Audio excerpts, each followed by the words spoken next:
Dalam satu pekan terakhir, angka penyebaran COVID-19 di Kota Palembang mengalami penurunan drastis, sehingga dengan penurunan tersebut Kota Palembang menjadi zona kuning. Dari data Dinas Kesehatan Kota Palembang, sebaran COVID di tingkat 18 kecamatan Kota Palembang tidak ada zona merah atau resiko tinggi penyebaran COVID-19.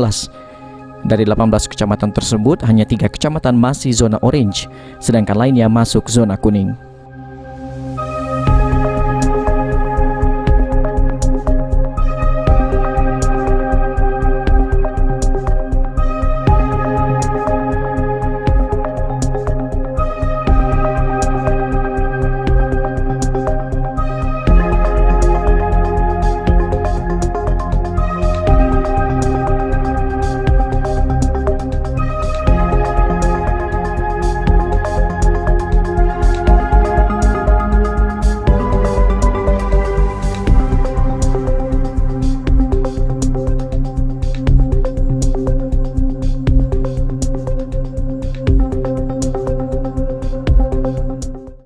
Kasih Pencegahan dan Pengendalian Penyakit Menular Dinas Kesehatan Kota Palembang, Yudi Setiawan mengungkapkan, meski Palembang kini turun status zona kuning, masyarakat diminta jangan lengah dan tetap disiplin menerapkan protokol kesehatan, memakai masker, mencuci tangan, jaga jarak, serta mengurangi mobilitas.